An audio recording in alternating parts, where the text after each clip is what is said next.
J'évoquais il y a un instant votre double origine chinoise par votre père et belge par votre mère, votre naissance en Chine. Quelle sorte d'enfance cela suppose-t-il en Chine quand on est de double origine comme ça? Il y a des difficultés, il y avait des difficultés, parce que ce n'était pas une question de race, c'était une question du système social à ce moment-là, et aussi du fait que la Chine, à ce moment-là, subissait l'agression impérialiste des Européens, qui a d'ailleurs duré 109 ans depuis 1840, la première guerre de l'opium, où les Anglais ont imposé l'opium à la Chine par la guerre, jusqu'à 1949. Et donc, toutes les relations sociales entre Européens et Chinois étaient colorées par cela. Quand mon père est allé en Belgique pour étudier et qu'il est revenu avec sa femme européenne, sa femme croyait qu'étant dans le pays, son mari serait honoré et respecté seulement pour s'apercevoir qu'en Chine, un Chinois ne comptait pour rien dans son propre pays, c'était les Européens qui étaient les maîtres. Votre père, après ses études, est devenu ingénieur des chemins de fer. Il était ingénieur des chemins de fer, il avait travaillé sur les chemins de fer toute sa vie. Donc, c'était un bourgeois par rapport à l'ensemble de la population. Bien sûr, toute ma famille est bourgeoise, ma mère, mon père, tous les deux de famille bourgeoise. Ma mère d'une famille de généraux. Son oncle était le ministre de la Défense de Belgique. Et mon père aussi, tous des mandarins. À l'époque où vous étiez toute petite fille, et ceux de ma génération étaient tout petits garçons, on nous enseignait volontiers à l'école qu'en Chine, il y avait une discrimination épouvantable entre garçons et filles, que les filles étaient habituellement tuées et qu'il fallait acheter les petits enfants avec des timbres et des papiers de plomb, des choses comme ça. Ah oui, cette belle charité européenne dont nous avons eu assez. Parce que c'était vrai que la Chine était dans un état misérable. Mais pourquoi?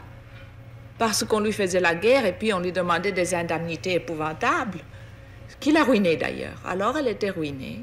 Et la famine, les inondations, la misère de la campagne forçaient les paysans à vendre leurs enfants.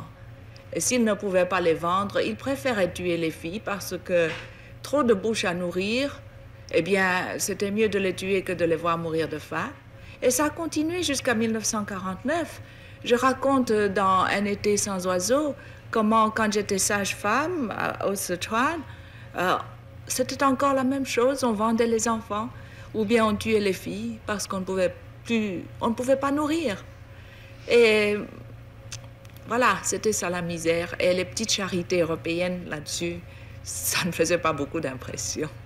Mais cette obligation terrible de certains parents pauvres et miséreux à l'égard de leurs enfants... C'était par bonté, vraiment, pour ne pas qu'ils souffrent tellement. Si quelqu'un achète un enfant, c'est certainement pas pour le tuer, il aura à manger. C'était le raisonnement. Ça arrive maintenant dans d'autres pays asiatiques, ça arrive à Calcutta.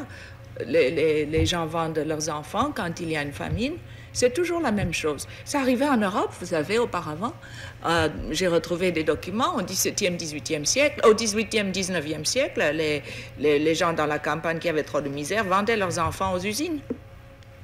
Mais ce sont là, et même en Chine, c'était des phénomènes exceptionnels qui, j'imagine, n'avaient rien à voir avec la notion traditionnelle de solidarité familiale. Donc vous dites qu'elle est extrêmement importante en Chine. Oui, surtout dans les grandes familles féodales. Et même dans la paysannerie, il y a beaucoup d'esprit de clan, d'esprit de famille, d'esprit d'entraide. Seulement, quand on est misérable, on ne peut même plus s'entraider. Mais dans les grandes familles propriétaires, terriennes, évidemment, cela formait un lien très puissant parce que l'entraide et la solidarité fait vraiment la puissance d'une famille. Et donc, toutes les familles et les clans se tenaient ensemble, 5 générations, 6 générations, tous les cousins, tous les oncles. C'était les grandes familles féodales, comme vous aviez en France, je crois, au 15e, 16e siècle. Et la même chose en Chine. Et voilà. Cette solidarité familiale subsiste encore en dépit des bouleversements politiques? Non. Elle ne subsiste plus? Non, il fallait la casser. Il fallait la casser parce qu'elle était le produit même du féodalisme. Et exactement comme la révolution industrielle et le capitalisme a brisé en Europe la famille féodale, Ainsi, quand le communisme est venu en 1949, il a dû briser la famille féodale et le clan. Sinon, on n'en sort jamais. Parce que ce n'est pas seulement des liens d'affection, ce sont surtout des liens et des relations d'intérêt. La famille féodale, quand il y a une personne dans cette famille qui est un employé du gouvernement, eh bien, il essaie de caser tous ses cousins, oncles, relations, et tout le monde y entre. Et alors, ça fait du népotisme, de la corruption. Et un autre aspect de la société chinoise que vous évoquez dans au moins 2 volumes, c'est celui de l'amitié en Chine, du réseau d'amitié. Eh bien, les réseaux d'amitié sont aussi des réseaux qui sont basés sur le fait que la classe mandarinale était vraiment très petite par rapport aux illettrés. Et la Chine a toujours été gouvernée par une littérocratie, pas par une aristocratie de sang, pas par une caste de sang, mais par une littérocratie. Mais la littérocratie, finalement, c'était aussi les clans. La domination des gens instruits. Les mandarinats. Et de cette façon-là, l'amitié comptait pour beaucoup, puisque c'était une amitié basée sur le fait qu'on était délettrés, qu'on savait lire, écrire et parler philosophie. Et donc, vous voyez, le système était énormément renforcé par l'intellectualisme. Et c'est cela qui explique pourquoi en Chine aujourd'hui, on fait tellement attention à faire ce qu'on dit intégrer les intellectuels, ce qui veut dire vraiment les ramener à un sens de proportion où ils ne sont pas au-dessus des autres. La caste intellectuelle en Chine était vraiment au-dessus de tout le monde. C'était aussi la caste féodale mandarine. Et le sentiment religieux en Chine? Ben, il n'y en a pas. J'explique toujours aux gens qui parlent avec beaucoup d'émotion, indignés d'ailleurs, que la religion en Chine est pourchassée, persécutée. Je leur dis laquelle? Alors ils me disent le christianisme. Je dis mais le christianisme, c'est pas une religion chinoise. Le christianisme, le Christ, Jésus-Christ, cet homme si magnifique, si doux, si bon, a été envoyé en Chine dans une caisse d'opium. C'est comme ça qu'il nous est arrivé, avec le fusil d'un côté et l'opium de l'autre. Comment voulez-vous qu'on l'aime? Comment voulez-vous qu'on comprenne le christianisme? La première chose que les missionnaires faisaient quand ils étaient un peu casés, c'était durant les temps de famine et d'inondation, quand les pauvres paysans n'en pouvaient plus, de les convertir en leur donnant un bol de riz. Vous mangez, on vous baptise. Si vous ne voulez pas être baptisé, vous ne mangez pas. C'est ce qu'on appelait les chrétiens du riz. Comment voulez-vous qu'on aime ça? Et puis alors, ils achetaient à tour de bras des villages. L'Église catholique est devenue grand propriétaire terrien. C'est à elle qu'appartenaient à Shanghai tous les districts de prostituées. Comment voulez-vous qu'on respecte une église comme ça? Ça, c'est le christianisme. Et je ne parle pas du protestantisme, qui était tout aussi mauvais. Le bouddhisme aussi a été importé. La Chine elle-même n'a jamais pu évoquer, n'a jamais vraiment créé une religion. C'est vraiment extraordinaire. Elle a eu le moralisme avec Confucius. Elle a eu le taoïsme, qui est une chose très vague. Mais ce sont 2 philosophies qui font du comportement moral humain la fin en elle-même. Il n'y a pas un ciel, il n'y a pas un paradis, il n'y a pas au-delà de la vie une vie meilleure. Ça s'arrête avec la mort. Il n'y a pas d'enfer non plus. Il n'y a pas d'enfer non plus. Il n'y a donc jamais eu de religion traditionnelle théiste en Chine? Non, pas vraiment organisée. Il y a eu un peu d'animisme et puis il y a le bouddhisme qui est venu de l'Inde, qui a subi quelques modifications. Mais la Chine elle-même n'a jamais évolué une religion. Mais elle a évolué des moralités, le confucianisme, le taoïsme, etc. Et la condition féminine en Chine, telle que vous l'avez vécue et telle qu'elle existe aujourd'hui?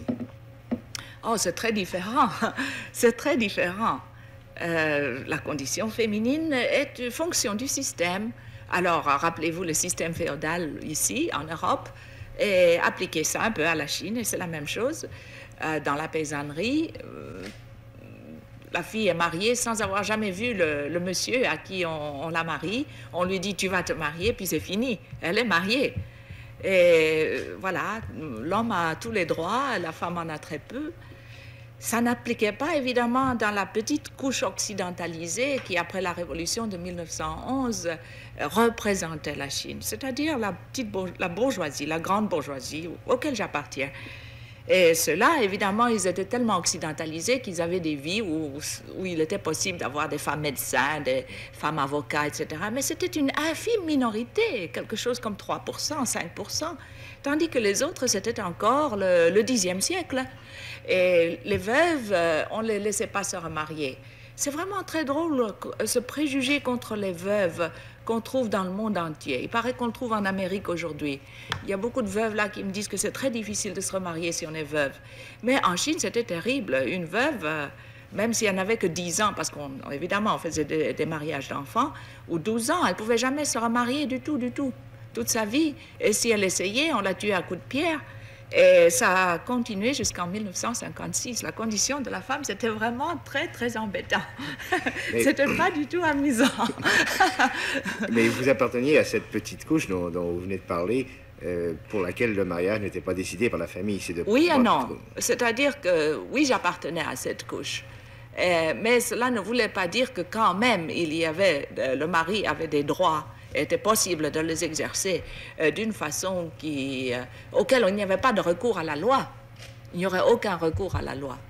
Et vous racontez vous-même, avec beaucoup de détails, dans Un été sans oiseaux, et c'est pour ça que je me permets de vous en parler, que lors de votre mariage en 1938, avec un Chinois, qui s'appelait Pao, que votre propre condition d'épouse était épouvantable parce que vous étiez insulté, battu. Oui, parce que, vous voyez, c'était aussi une question comme ceci, qu'à ce moment-là, il y avait la guerre. Et comme vous le savez, le régime de Chiang Kai-shek était complètement militariste. Or, un régime militariste retourne au passé, il n'avance pas.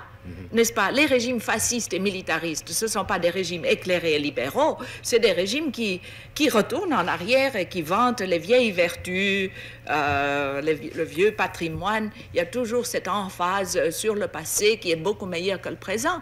Eh bien, ils faisaient la même chose. Les vieilles vertus devaient sauver la Chine, et parmi les vieilles vertus, il y avait que les veuves devaient se tuer pour leur mari, que le mari était 100% supérieur, etc. Et puis aussi, il y avait le nazisme, parce que Chiang Kai-shek a été beaucoup aidé par les officiers de Hitler pour former son armée. Alors, il y avait beaucoup de ces jeunes officiers qui allaient en Allemagne hitlérienne pour se former.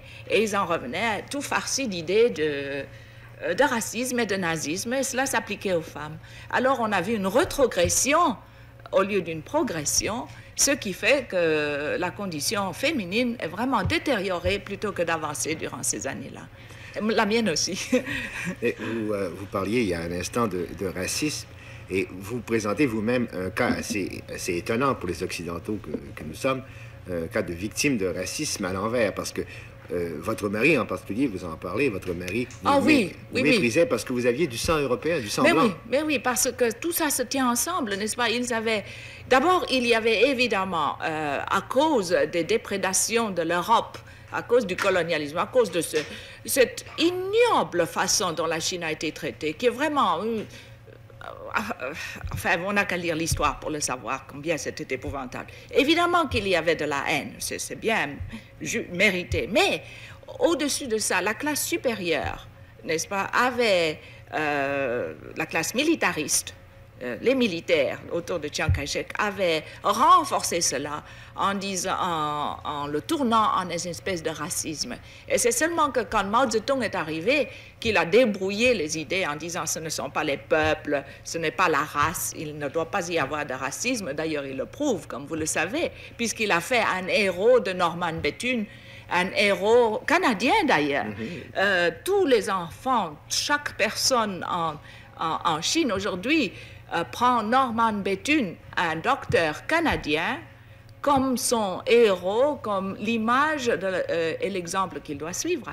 Mais avant ça, il y avait évidemment, au-dessus de cette xénophobie et haine, il y avait le nazisme et le racisme imbibé de Hitler, surtout dans cette caste. Ce n'était pas général, pas parmi les paysans, mais certainement dans la caste militariste autour de Chiang Kai-shek.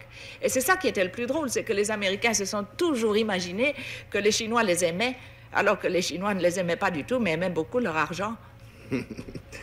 Mais dans ce contexte-là, et avec ce que vous venez de décrire, comment votre désir de vous instruire a-t-il été accueilli, d'abord dans votre famille, dans votre entourage?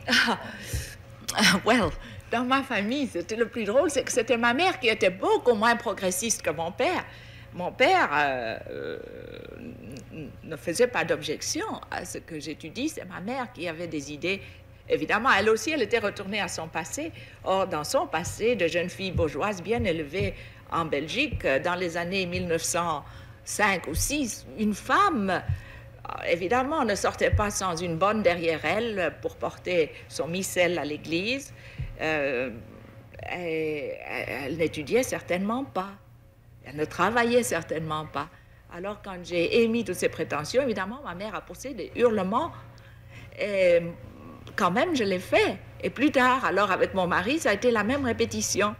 Enfin, c'était vraiment très drôle de trouver que, et en Europe et en Asie, vous aviez les mêmes idées très saugrenues, que la femme doit être une créature d'intérieur, de foyer, doit savoir faire la cuisine. Moi, j'ai jamais pu réussir. Elle doit avoir beaucoup d'enfants, évidemment, si elle le veut.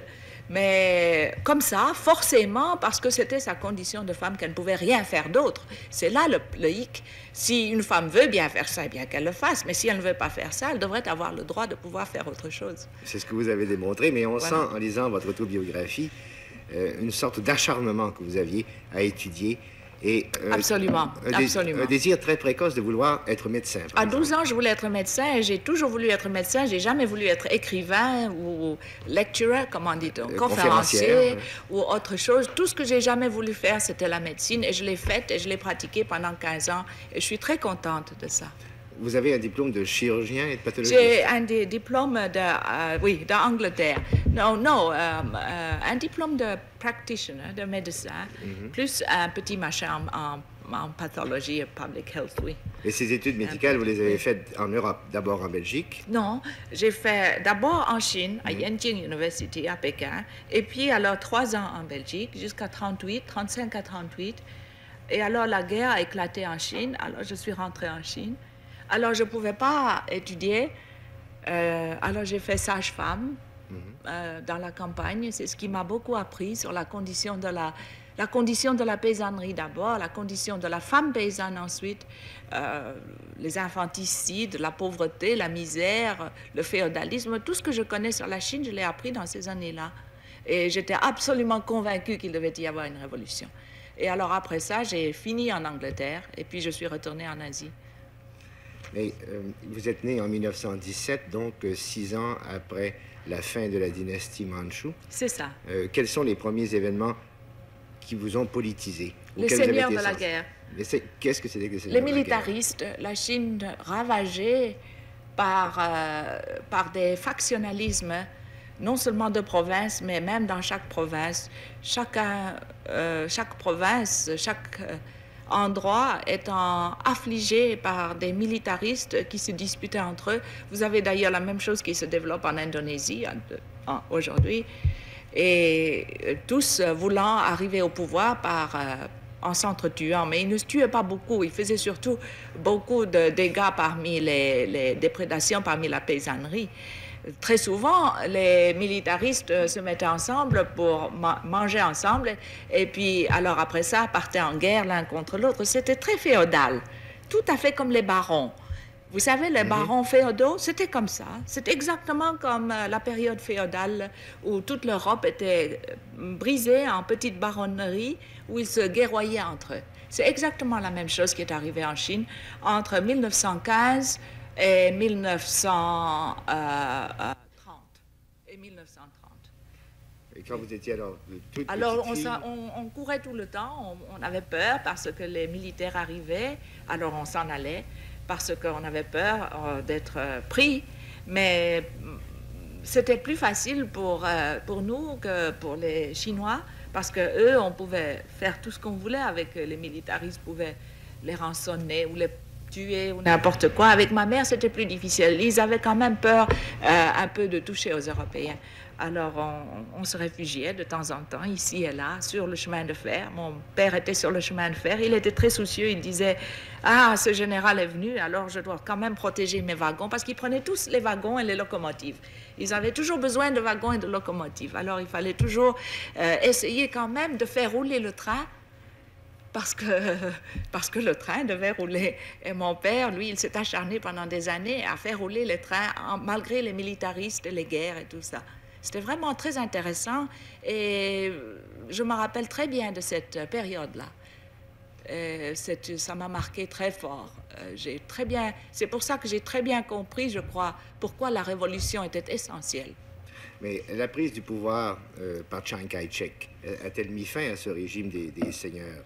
Pas tout à fait. Pas tout à fait. La prise du pouvoir par Chiang Kai-shek a commencé, comme vous le savez, par une trahison et un massacre.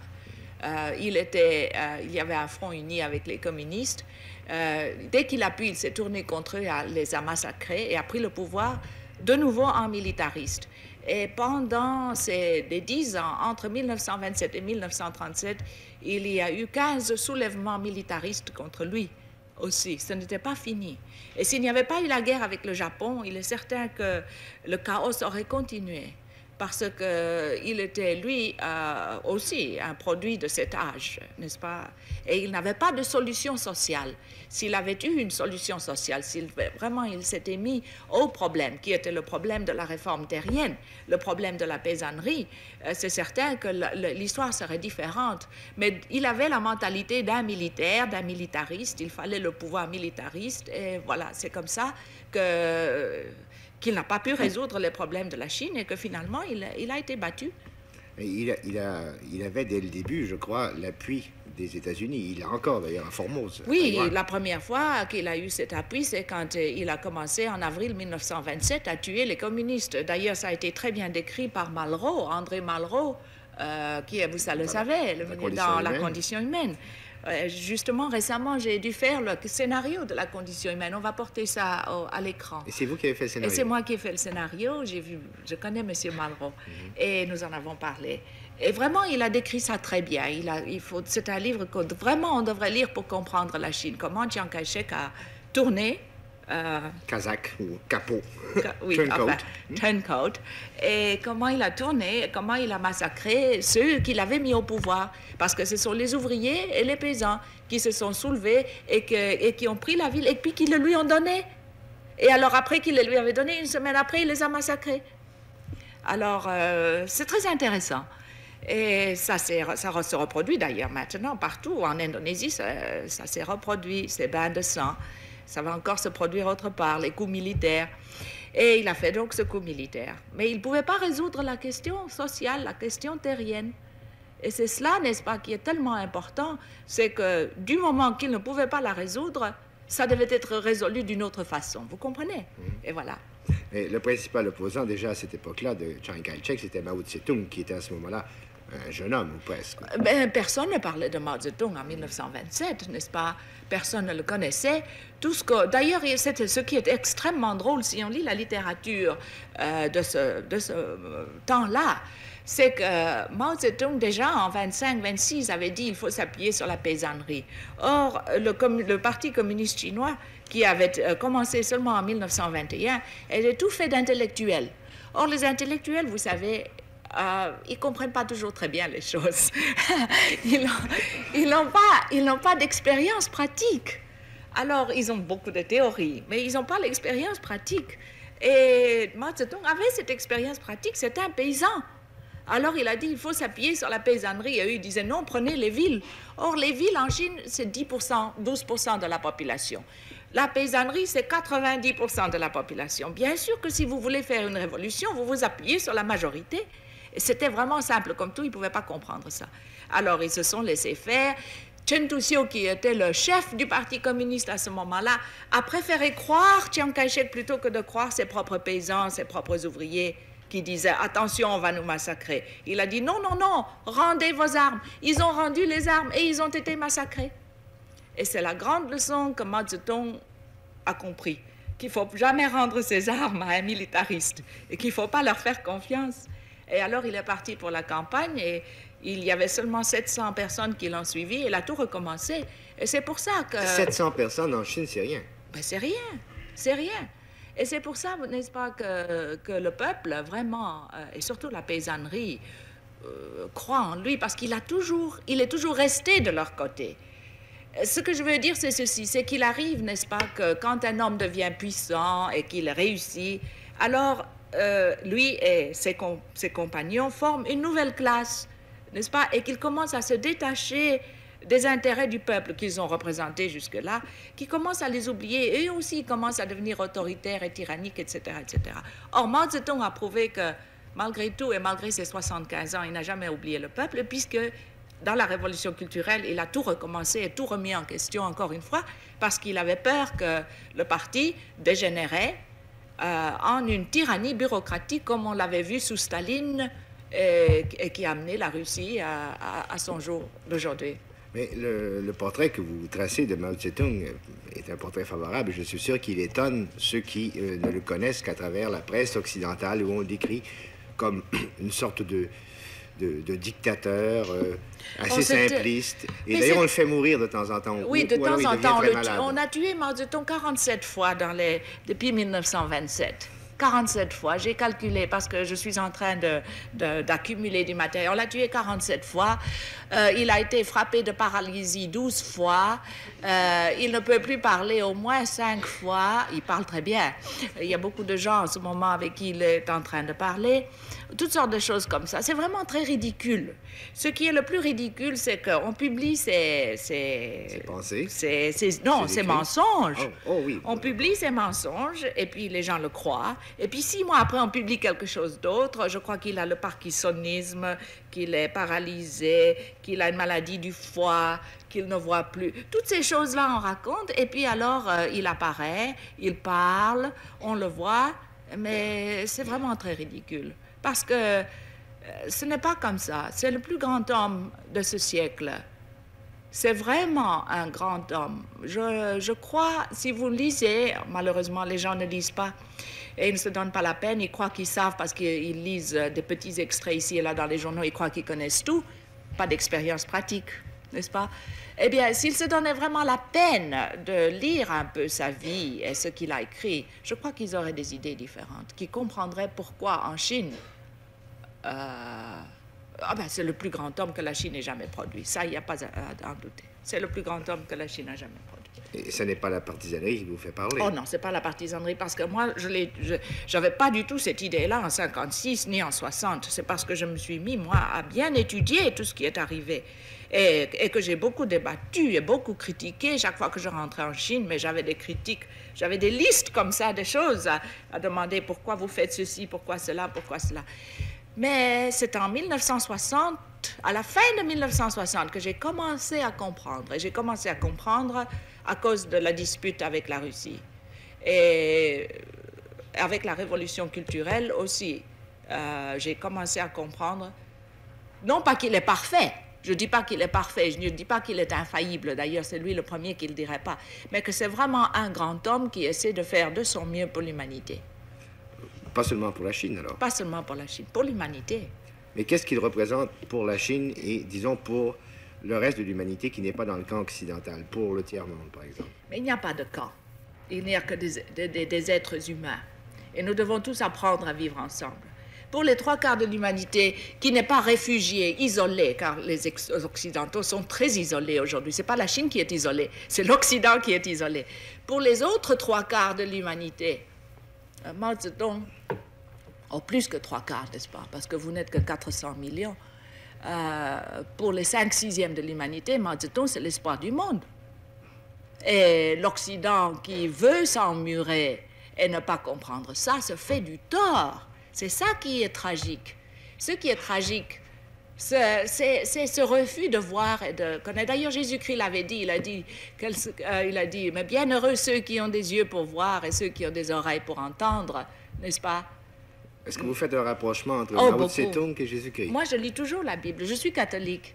Mon mari est catholique. Son père est le président de tous les catholiques de l'Inde. Et c'est le catholicisme. Et d'ailleurs, j'ai beaucoup d'amis catholiques en Asie qui suivent Mao Zedong parce qu'ils sont catholiques. C'est ça qui est extraordinaire. Et le même phénomène arrive en Amérique latine. C'est en Amérique latine que vous avez les évêques qui disent le capitalisme et le néocolonialisme marchent vers leur destruction. Tenez, l'autre jour, dans le monde diplomatique, j'ai vu une petite chose. Un père jésuite, évidemment latino-américain, a dit « Prendre la croix du Christ ou prendre la mitrailleuse de la guérilla, c'est la même chose. » Eh bien, si on n'avait pas dit que c'était un jésuite, on dirait « Mais quel activiste, quel communiste, etc. » Mais c'est un jésuite qui a dit ça. Et il n'est pas fou. Il est jésuite. Mais il est latino-américain. Alors peut-être qu'il faut devenir latino-américain pour comprendre ça. L'Église est en ce moment dans une période où il y a, dans l'Église même, des tiraillements extraordinairement intéressants. Et je trouve la même chose dans mes amis catholiques asiatiques. Il y a une dame célonaise, une très grande dame, très noble, très riche, très catholique. Eh bien, elle a écrit des livres formidables sur Mao Zedong, parce que pour elle, Mao Zedong, c'est le Christ revenu sur Terre. Mais elle ne croit pas qu'il est divin, mais elle veut dire dans un message, vous savez, dans le message d'espoir pour l'humanité. Et alors, c'est elle qui fait beaucoup de correspondances. Et nous aussi, nous pensons et nous trouvons que quand on lit vraiment Jésus-Christ, eh bien, il a dû représenter pour sa période de la Révolution, puisqu'il était toujours avec les pauvres, il était toujours avec ceux qu'on méprisait, il était avec les prostituées. C'est pas lui qui était avec la bonne compagnie et les gens bien. Au contraire, il criait dessus. Il a pris un fouet pour jeter les marchands du temple. Alors évidemment qu'on s'est débarrassé de lui en le tuant. Et s'il revenait, on le crucifierait de nouveau. Et ce que Jésus-Christ a voulu faire, selon vous, c'était aussi une sorte de révolution morale. Je crois qu'il faut recomprendre le message du Christ. Et le message du Christ, c'est aimez-vous les uns les autres. Et Mao Zedong dit les peuples révolutionnaires doivent s'aimer les uns les autres. Alors moi, je pars de là. Ce qui a peut-être le plus contribué à donner une image déformée de l'œuvre de Mao Tse-tung, c'est ce qu'on a appelé, qu'on appelle encore la révolution culturelle, dont les origines remontent à novembre 65. Alors, pour comprendre la révolution culturelle, si on ne se fie qu'aux journaux occidentaux, on en a évidemment une idée très déformée. Selon vous, qui a déclenché la révolution culturelle en Chine? En quoi cette révolution a-t-elle consisté? Je devrais commencer par dire que oui, si on lit les journaux occidentaux, le monde ne ressemble pas au monde comme il est. C'est presque une fiction. C'est d'ailleurs une fiction. Par exemple, on trouve des choses comme ceci, et je vais répondre ceci d'abord avant de prendre votre chose, parce que c'est très important que tout le monde comprenne. Il y avait un journal Garde Rouge qui écrivait « Nous allons tirer les oreilles à un tel fonctionnaire parce qu'il s'est mal comporté ». Eh bien, ça a été traduit par les journaux en 60 000 personnes ont eu le nez et les oreilles coupées en Chine. Voilà. C'est un peu comme quand nos parents... Alors, comment peut-on comprendre la révolution culturelle quand on vous donne des nouvelles comme ça? Donc, il vaut mieux d'abord que tout le monde qui vraiment s'intéresse à cette question commence par oublier tout ce qu'ils ont lu et entendu. N'est-ce pas? Ce qui est difficile. Oui, d'accord. Et alors, deuxièmement, qu'ils se disent, qu'est-ce que Mao Zedong a vraiment voulu faire? D'abord, la révolution culturelle ne date pas de 65. Elle a été pensée déjà par Lénine et ensuite par Mao. Et Mao Zedong y avait déjà réfléchi en 1949, mais il ne savait pas comment cela allait se passer. Deuxièmement, la révolution culturelle, si elle est arrivée, c'est à cause aussi de la rupture avec la Russie qu'elle a pris place, possiblement plus tôt que sinon elle aurait pris place. Alors, parlons donc de cette rupture avec la Russie. Qu'est-ce qui a fait que le communisme chinois est devenu tellement différent du communisme russe? Pourquoi les deux pôles du communisme international se sont-ils séparés? Mais pourquoi est-ce qu'ils ne se sépareraient pas? Il y a une question là d'indépendance nationale. Or, il est absolument certain que non seulement sous Khrouchtchev, mais avant lui, sous Staline, il y avait déjà, entre Roosevelt et Staline à Yalta, c'est d'ailleurs De Gaulle qui l'a dénoncé, une ébauche du partage du monde que nous voyons aujourd'hui. Le partage du monde entre les deux grands, seulement deux grands qui ont le droit de tout décider. Pourquoi? La Chine dit non. Alors, c'est Khrouchtchev et les autres qui ont élaboré, amplifié, continué ce qui n'était qu'une ébauche du temps de Staline et de Yalta, et qui l'ont fait dans une collusion, une complicité complète et 100% totale sur tout, et qui ne laisse rien l'arrêter, absolument rien. Tout doit être divisé en deux. Tous les pays, toutes les ressources, tout, rien que pour eux deux, et tous les monopoles sont à eux deux. Personne d'autre n'aura vraiment le doigt sur la vraie puissance. Dans 20 ans, vous verrez Ce qui arrivera même en Europe. Même l'Europe sera colonisée, elle deviendra pays sous-développé, tout à fait comme l'Asie. Il n'y aura que 2 grandes puissances. Ça, c'est leur rêve. Alors, là-dedans, il y a eu un accroc, c'est la Chine. La Chine a dit non, je ne marche pas. Non, je ne vais pas obéir. Elle a dit à Khrouchtchev, quand Khrouchtchev est arrivé en disant voilà, nous allons vous dire quoi faire, elle a dit non. Et Mao Zedong même l'a dit à des Français, et il a dit dans une façon plutôt pittoresque, il a dit personne ne va chier sur ma tête, sur notre tête. Et non, nous préférons être pauvres et nous préférons faire les choses nous-mêmes. Et c'est ça qu'ils ont fait. Et alors Khrouchtchev a été très furieux et il a commencé d'abord par abroger tous les traités avec la Chine. Et puis, deuxièmement, il a retiré tous les ingénieurs qui étaient russes, qui étaient en Chine, saboté toutes les usines en enlevant les pièces à l'intérieur qui faisaient aller les machines, tout pris, tous les blueprints. Et alors, il a présenté à la Chine une note formidable à payer. La Chine a tout payé. Tout payé. Et il y avait maintenant, ils se sont rendus compte qu'il y avait des choses qui leur ont été comptées 3 ou 4 fois plus cher qu'aucun pays capitaliste ne leur aurait compté. Alors, vous voyez, c'est comme ça qu'on ne peut pas vraiment penser que la Russie pratique la solidarité internationale. Et d'ailleurs, solidarité internationale, quand elle vient d'invader un autre pays socialiste, la Tchécoslovaquie, eh bien, voilà. Il y aurait eu du côté de la Chine aussi, n'est-ce pas, si elle avait dit oui, oui, et si elle avait été servile, alors la Russie serait énormément puissante et beaucoup plus puissante que l'Amérique aujourd'hui. Il y aurait sûrement la guerre. Et donc, les idiots et les imbéciles, il y en a beaucoup, qui disent « Oh, la Chine, c'est une occasion de guerre. » Mais non, votre protection à vous, c'est l'indépendance de la Chine. C'est que la Chine ne marche pas avec la Russie. Si elle marchait avec la Russie demain, mais enfin, demain, vous êtes en train de vous demander si vous aurez la guerre nucléaire. Seulement, les gens ne comprennent pas, ils ne sont pas logiques. N'est-ce pas? C'est tellement facile. Vous disiez tout à l'heure que la révolution culturelle est née en partie de cette scission entre la Russie et la Chine, dont vous venez d'exposer les principaux motifs. Voulez-vous élaborer là-dessus? La révolution culturelle est née en la suite de cette scission. Eh bien, parce que Mao Zedong s'est dit, mais comment est-ce que c'est que la Russie, le premier pays socialiste du monde, et que tant de gens qui sont morts pour cette révolution, y compris en Europe, comment est-ce que c'est qu'ils sont devenus comme ça? Et pourquoi? Mais on a le droit de se demander ça. Pourquoi est-ce qu'ils sont devenus une telle tyrannie bureaucratique? Est-ce que c'est vrai, toutes ces idées, toutes ces histoires de libéralisation? Mais c'est pas vrai. Il n'y a pas de libéralisation en Russie. Il y a une petite libéralisation pour une petite couche supérieure, le mandarinat, la couche supérieure qui est en train de se faire de l'argent, tout à fait comme dans n'importe quel autre pays élitiste, n'est-ce pas? Alors, il s'est demandé comment c'est arrivé. Et c'est pour ça la révolution culturelle, c'est pour empêcher que le même phénomène arrive en Chine. Et donc, la révolution culturelle a été une révolution qui était une révolution des habitudes mauvaises, des pensées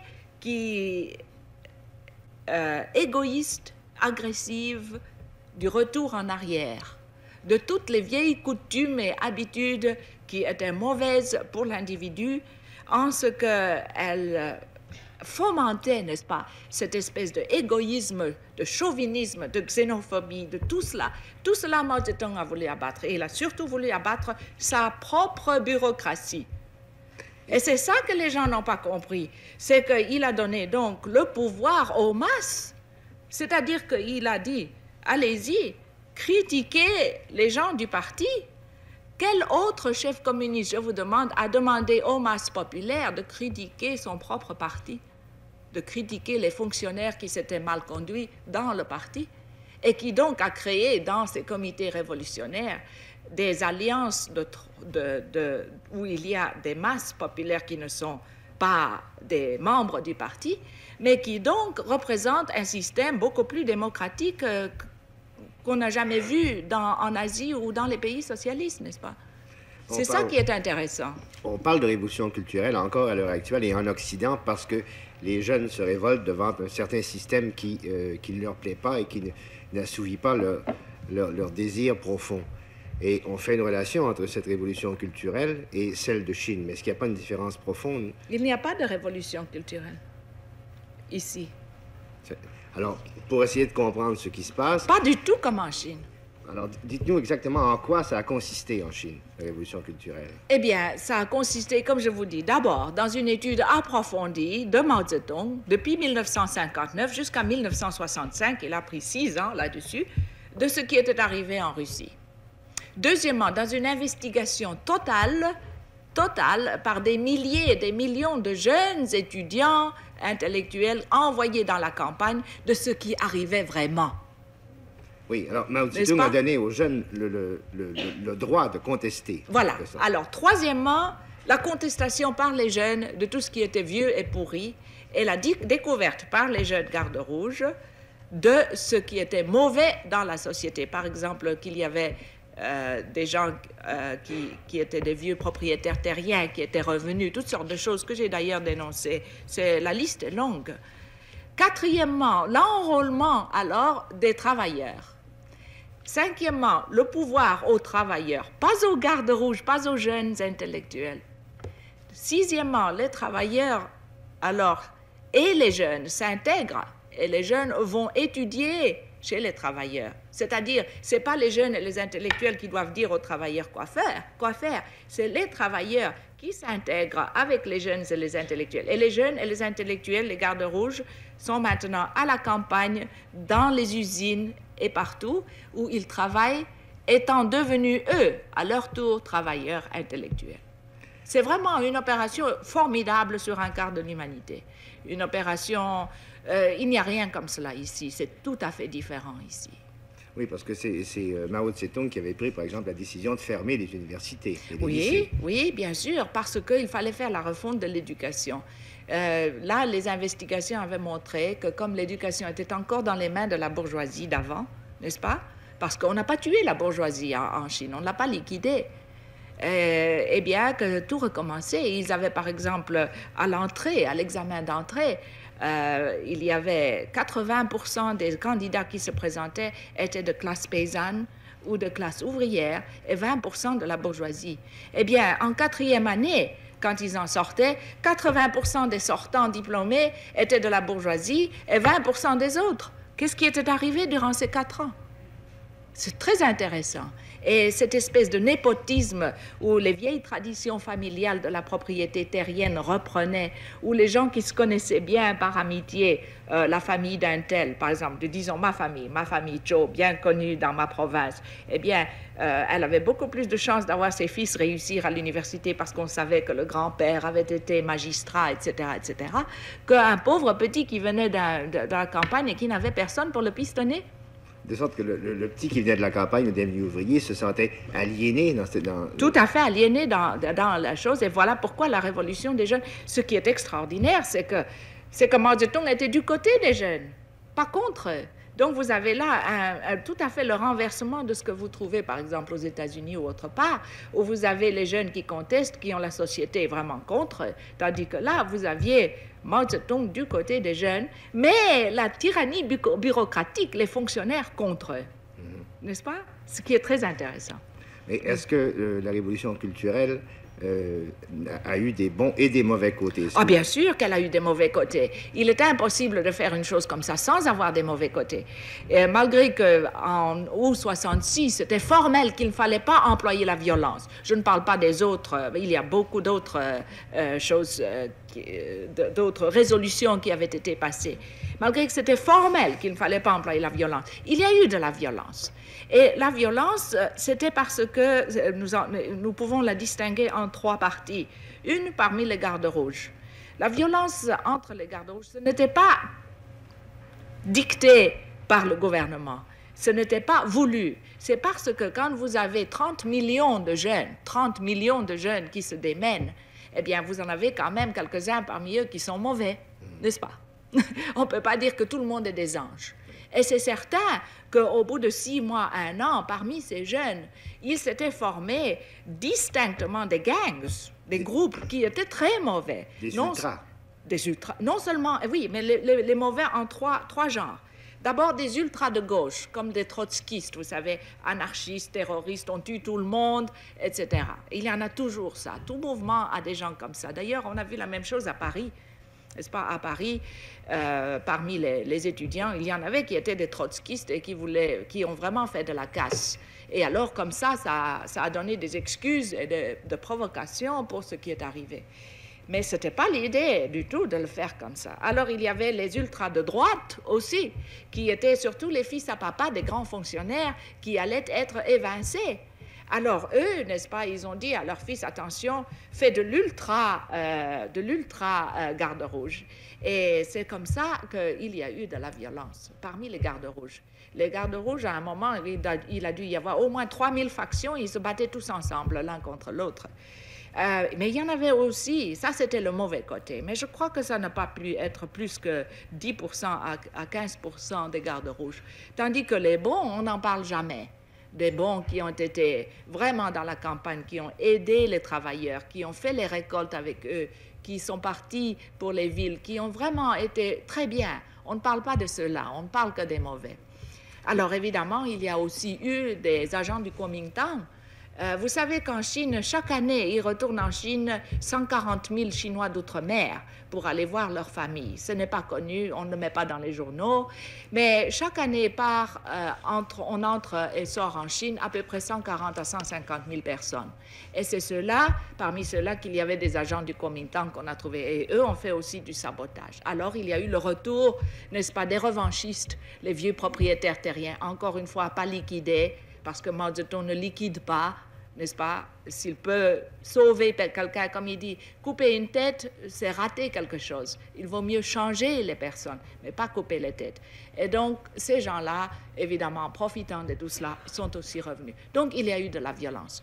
Mais de dire que c'était une violence voulue par la révolution culturelle, non, pas du tout.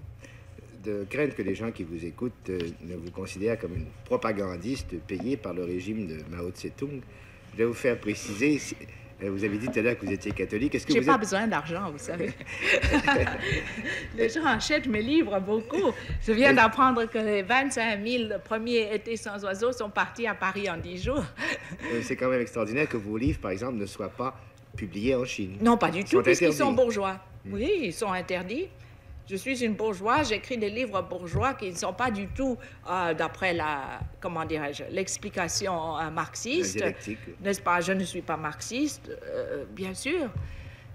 Voyons, c'est très dangereux d'avoir une bourgeoise comme moi. Non, mais si vous êtes favorable au régime, pourquoi... Mais ça ne veut rien dire, parce qu'il y a beaucoup de gens qui sont favorables au régime, vous savez. Il y a beaucoup de gens qui ne sont pas du tout communistes. Par exemple, en ce moment à Canton, il y a la foire de Canton. Vous savez, tous les ans, il y a 2 fois par an la foire commerciale de Canton. Eh bien, à cette foire arrivent 3 000 à 5 000 businessmen.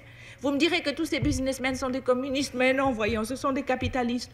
On les accueille très bien en Chine. D'ailleurs, moi, toutes mes informations, non seulement les miennes par mes propres voyages, mais toutes les informations sûres que j'ai, c'est par ces businessmen qui vont partout, qui sont bien accueillis, qui font des affaires avec la Chine, pourquoi pas? Vous avez cette position assez exceptionnelle d'être en faveur du régime, mais mal vu du régime, parce que vous êtes bourgeois. On ne peut pas dire mal vu, ça je ne dirais pas que je suis mal vu, mais ils sont très clairs, vous savez, ils sont très logiques les Chinois.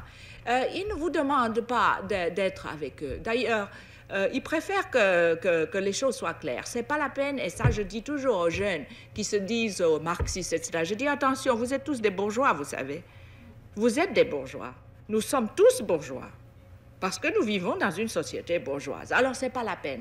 Si vous allez en Chine en disant « je suis marxiste », on vous regardera comme ça en se disant « est-ce qu'il a fait la longue marche? Est-ce qu'il a un peu pioché dans la campagne? Est-ce qu'il sait de quoi il parle ?» Eh bien, nous n'avons pas fait ça. Nous avons beaucoup de sympathie. Moi, j'ai beaucoup de sympathie. Mon mari, qui n'est pas du tout, qui est tout à fait bourgeois et qui est colonel de l'armée indienne, a beaucoup de sympathie. Beaucoup de gens ont beaucoup de sympathie pour ce que la Chine essaie de faire. Mais ce que nous voulons faire, c'est prévenir l'Occident que de s'enferrer dans son ignorance et dans son isolement du reste du monde, c'est dangereux pour l'Occident. C'est-à-dire, c'est pas faire des propagandes pour la Chine, mais de leur montrer ce que la Chine fait et de leur dire « attention, on va faire quelque chose de très dangereux, on va vous lancer et vous casser le cou sur quelque chose que vous ne comprenez pas. Nous savons qu'il y a en ce moment des gens qui pensent encore qu'ils peuvent attaquer la Chine. Et qu'ils pensent qu'en attaquant la Chine, tous les problèmes du monde seront résolus. On a peur de la Chine, on a peur du péril jaune, Voilà, ça dure depuis 60 ans. le péril jaune. Or, il n'y a qu'un péril pour l'Asie et pour le monde, c'est le péril blanc, d'après nous. N'est-ce pas? Alors, ça dépend des choses. Et moi, je vous dis, attention, parce que vous allez vous casser le cou. Dans ce contexte-là, qu'est-ce que vous pensez des efforts que les États-Unis déploient pour empêcher la Chine de Mao d'entrer aux Nations Unies? Je crois que c'est tellement imbécile, ça devient une rigolade. D'ailleurs, tout le monde en rigole. D'abord, n'est-ce pas, ils reconnaissent aux Nations Unies un monsieur Chiang Kai-shek, qui était un militariste, qui a eu 20 ans en Chine, qui s'est fait jeter hors de Chine avec toute la population presque l'exécrant, excepté évidemment probablement 5 à 10% de gens, des bourgeois, évidemment, qui faisaient de l'argent sous lui. Bon, des gens comme mon mari, mon premier mari. Mais à part ça, les gens en avaient assez de lui. Bon, il est reconnu comme étant la Chine. On le met en Formose, qui est un territoire chinois, et on reconnaît que ça, c'est la Chine, et pas le reste. Très bien.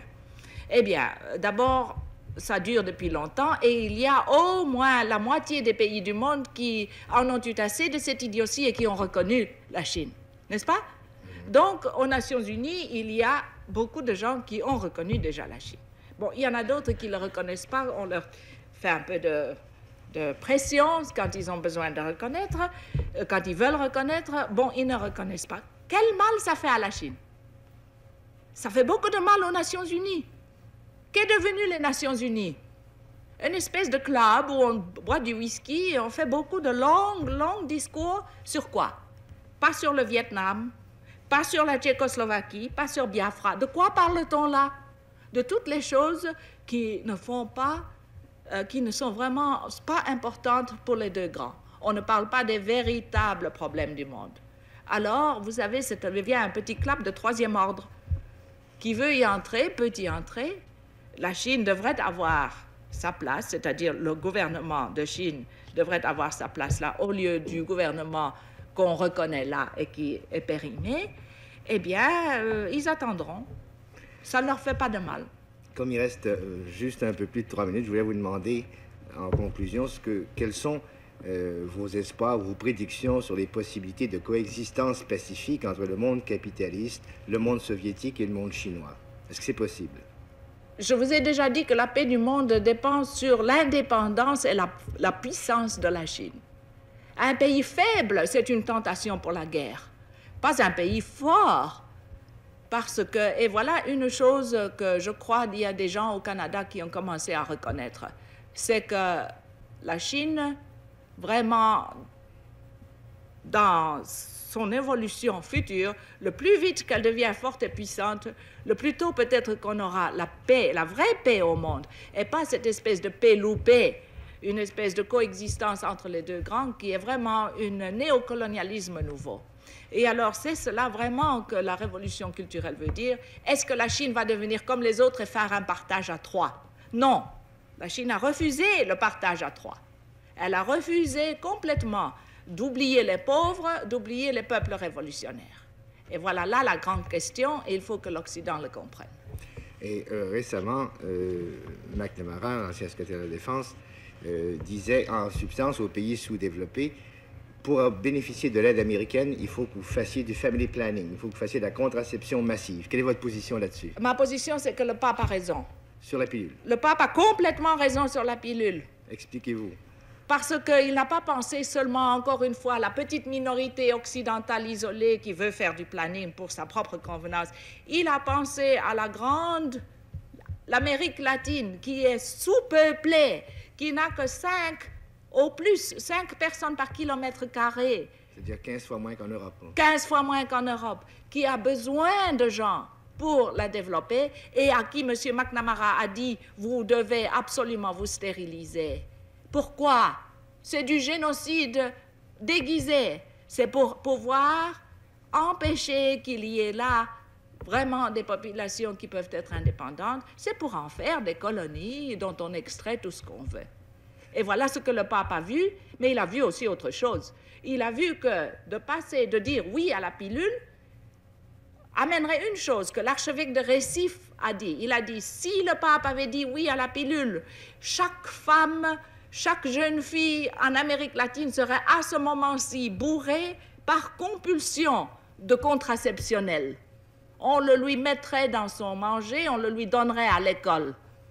Et voilà ce que le pape ne voulait pas, parce que la moitié des catholiques du monde, ça vient de l'Amérique latine, et l'Église ne va pas se stériliser elle-même.